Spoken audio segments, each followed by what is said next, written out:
हम हंसते हंसते और मजे मजे में फुटबॉल खेल रहे होते हैं और जब गेम खत्म होता है तब मेरा बेस्ट फ्रेंड अपने सभी दोस्तों को अपने घर बुलाता है। लेकिन जब मेरी तरफ आया उसने मेरे को कुछ नहीं बोला और सीधा सीधा निकल गया और बस मैं वहीं पे अकेले खड़ा रह गया। लेकिन ये सब एक दिन में नहीं हुआ था, ये तब शुरू हुआ था जब मेरी जिंदगी की सबसे ज्यादा बड़ी प्रॉब्लम सामने आई। तो ये स्टोरी स्टार्ट होती है क्लास 5th से। क्लास 5th में मैं ना बिल्कुल चुपचाप से रहता था, किसी से भी कोई बात नहीं, क्योंकि मेरा कोई दोस्त ही नहीं था। उस टाइम हमारे स्कूल वाले हर नई क्लास में बच्चों को शफल करते रहते थे और इसी वजह से मेरा पुराना दोस्त और मैं अलग हो चुके थे। 5th क्लास में मैं अलग सेक्शन में था और वो कोई दूसरे सेक्शन में था। इसी वजह से क्लास 5th की स्टार्टिंग में मैंने किसी से भी बात नहीं करी।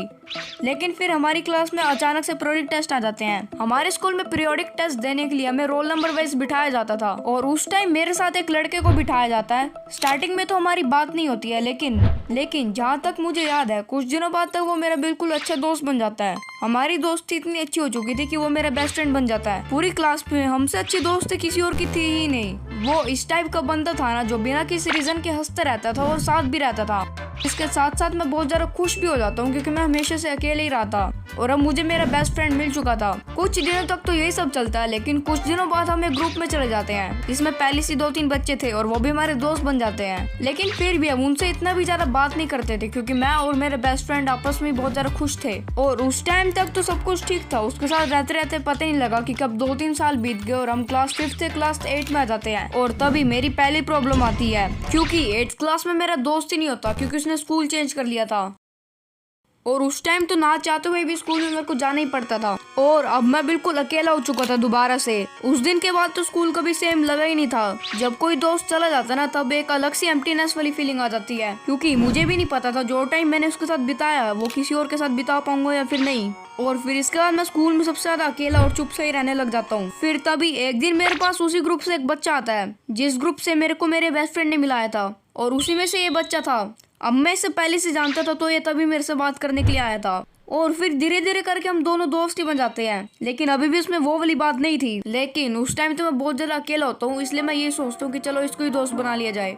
अब मैं तुम्हें बता देता हूँ कि वो किस टाइप का बंदा था। तो देखो, वो बंदा एकदम गेमर था। वो सारा दिन गेम्स खेलता रहता था और पढ़ाई भी ठीक ठाक कर लेता था। उसका बहुत ज्यादा अच्छा नेचर था, हेल्पिंग नेचर था और मेरा दोस्त भी अच्छे बन चुका था। वो कुछ दिनों बाद तक तो वो मेरा बहुत ज्यादा अच्छा दोस्त बन जाता है। हमारी दोस्ती इतनी गहरी हो जाती है कि वो मेरे दोबारा से बेस्ट फ्रेंड बन जाता है। स्पेशली इसे एक मोमेंट के बाद दिन कुछ अलग सा लग रहा था क्योंकि पहले तो मैं अपने दोस्त के साथ लंच कर लेता था लेकिन अब उसकी बहुत ज्यादा कमी महसूस हो रही थी और इसलिए मैं अपना लंच बॉक्स लेकर कॉर्नर में चला जाता हूँ। तो मेरा नया दोस्त तो अपने दोस्त के साथ लंच कर रहा था, लेकिन जब उसने मेरे को अकेला देखा तब वो अपनी सीट से खड़ा होकर मेरे पास आ जाता है लंच करने के लिए और वो बोलता है मेरे साथ बैठ के लंच करना, अकेला क्यों है। मैंने सोचा कि ये बंदा मेरा अच्छा दोस्त है और मैं पूरा यकीन उसके ऊपर करने लगा। मुझे उस टाइम पे बहुत ज्यादा अच्छा भी लगता है क्योंकि उसके साथ रह के मैं बिल्कुल भी लोनली फील नहीं करता हूँ। मुझे ऐसा लगना स्टार्ट हो चुका था कि ये मेरा दूसरा बेस्ट फ्रेंड है क्योंकि अब मैं स्कूल में इसी के साथ बैठता था, लंच करता था और बातें भी इसी के साथ करता था। मुझे ऐसा लगता था कि ये मेरा बेस्ट फ्रेंड है, जो कि मेरी सबसे ज्यादा बड़ी मिस्टेक थी।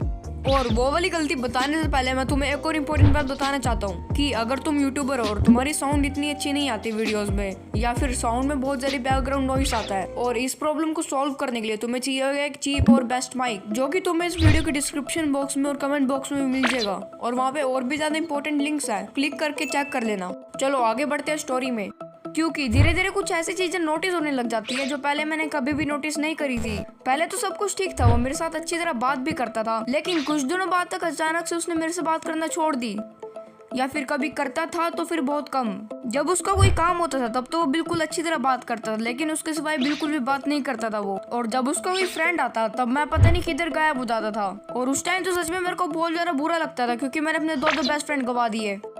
और यही नहीं, मैं उससे बार बार एक्सक्यूजेस ढूंढता था कि क्या पता मेरे को भूल गया होगा, गलती से कोई कर हो ही जाता है। लेकिन एक मोमेंट ऐसा है जहाँ पे मेरा पूरा विश्वास ही उठ चुका था उससे। तो एक दिन मैं हंसते खेलते स्कूल में जा रहा होता हूँ और मैं स्कूल पहुँचने के बाद उसी नए दोस्त के पास बैठ जाता हूँ कि आज तो हम पूरी मस्ती करेंगे। लेकिन फिर हर एक ग्रुप में होता है ना जहाँ पे 4 लोग होते हैं, वहाँ पे हर एक बंदे की बजरी होती है। मतलब पहले 3 बंदे फिर एक बच्चे की बजाएंगे और जो बीच में बच जाते हैं फिर सारे मिलके उनकी बजाते हैं। लेकिन पता नहीं क्यों मेरे साथ ऐसा क्यों होता था कि एक बच्चे की दूसरे बच्चे के साथ बहस हो जाती है और पता नहीं क्यों मेरी तो गलती भी नहीं होती, फिर भी वो मिलके मेरी बजा रहे होते हैं और मेरे को बहुत ज्यादा परेशान भी करते हैं वो लोग, इंक्लूडिंग माई बेस्ट फ्रेंड। अब ये एक दो बार नहीं होता था, हर बार मेरे साथ ही होता था और पता नहीं क्यों वो हमेशा मेरी बजाते रहते थे। और इसी बातों से पता लगता है कि मैं अपने दोस्तों के लिए सिर्फ एक साइड ऑप्शन ही हूँ। और मेरे साथ तो एक और चीज भी होती थी कि जब भी किसी मैम का लेक्चर होता था ना, मेरा दोस्त अपने दोस्त के पास चला जाता था। वो तीनों तो एक साथ बैठ जाते थे लेकिन मेरे को हमेशा अकेले बैठना पड़ता था और मैं ये सब इग्नोर करता था और एक्सक्यूजेस देता था कि क्या पता वो मेरे को भूल गया हो। लेकिन जो इसने आगे किया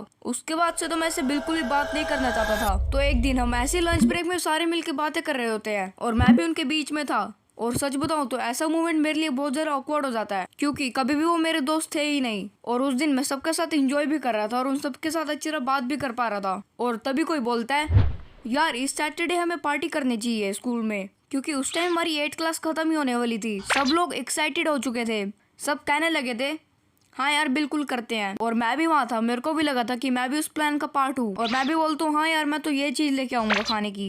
और फिर सब ऐसी बातें करने लग जाता कि हाँ मैं मैगी लेके आऊंगा, तुम ये लेके आना, मैं ये लेके आऊंगा। और फिर फाइनल हुआ कि कौन कौन आएगा पार्टी में। सारे एक दूसरे से पूछ रहे होते हैं कि तू आएगा या फिर नहीं, लेकिन मेरे को कोई कुछ कहता नहीं है कि मैं पार्टी को ज्वाइन कर रहा हूँ या फिर नहीं। और सच में ये देख के मेरे को बहुत ज्यादा ही बुरा लगा। और अब मैं तुमसे एक क्वेश्चन पूछना चाहता हूँ कि अगर तुम्हारे साथ ये सेम सीन होता, मतलब अगर तुम भी किसी ऐसी फ्रेंडशिप में होते, तो क्या तुम उस फ्रेंडशिप को पहले छोड़ देते या फिर तुम भी मेरी तरह करते? क्योंकि मैं तो यही सोचता रहा कि हाँ शायद भूल गए होंगे मुझे। कमेंट्स में बताना, मैं जनरली पढ़ूंगा। Back to the story. और इस सब के बाद फिर वो वाला दिन आया जब मैंने इन सब से बात करना छोड़ दी थी। तो चलो मैं तुम्हें बताता हूँ कि एक्चुअली उस दिन हुआ क्या था। वो भी स्टार्टिंग में एक नॉर्मल से दिन था जब हम सब ने डिसाइड करा था कि स्कूल खत्म होने के बाद हम फुटबॉल वाले ग्राउंड में आएंगे फुटबॉल खेलने के लिए। और हम सब रेडी हो जाते हैं फुटबॉल खेलने के लिए। फिर ऐसे ही होता है, स्कूल खत्म होने के बाद हम सारे उधर फुटबॉल वाले ग्राउंड में खेलने के लिए पहुंच जाते हैं। स्टार्टिंग में तो 2-3 बच्चे ही होते हैं, लेकिन कुछ देर बीत जाने के बाद सारे बच्चे आ जाते हैं। फिर हमने खेलना स्टार्ट किया। कभी तो कोई गोल करता है, फिर कभी कोई किसी से पास मांगता। हम सब अच्छे से खेल रहे थे और फिर बहुत ज्यादा देर तक खेलने के बाद हम सारे थक चुके होते हैं और फिर सारे एक जगह बैठे बैठे बातें करने लग जाते हैं। और तभी मेरा दोस्त कहता है, चलो मेरे घर चलो तुम सारे। और फिर सारे बोलने लग जाते हैं, हाँ भाई चलते हैं चल तेरे घर ही। लेकिन मैं कुछ नहीं बोलता हूँ। और उसके बाद मेरा दोस्त एक एक करके सबको बुला लेता अपने घर जाने के लिए। लेकिन जब वो मेरी तरफ आया तो उसने कुछ भी नहीं कहा और सीधा सीधा चला गया। एक बार भी उसने पीछे मुड़ के नहीं देखा, जैसे मैं उधर था ही नहीं। सब उसके साथ जा रहे होते हैं हंसते हंसते बातें करते करते और सिर्फ मैं ही फुटबॉल ग्राउंड पे अकेला खड़ा हुआ था। और शायद से मेरे को पहले से पता लग चुका था कि मेरे को अपने घर नहीं लेके जाने वाला है। मैं उसके लिए सिर्फ एक साइड ऑप्शन ही था। और मेरी स्टोरी में तुम्हें एक सीख मिलती है कि कोई भी जब तुम्हारे साथ हो उसका मतलब ये नहीं होता कि वो तुम्हारा दोस्त ही हो, वो बस तुम्हारा यूज भी कर सकता है। अब तुमसे मैं क्वेश्चन पूछता हूँ कि क्या तुम्हारी स्कूल लाइफ में भी ऐसा कुछ हुआ है? अगर हुआ है तो कमेंट करके बताओ। और कमेंट करके ये भी बता देना कि तुम्हें वीडियो कैसी लगी।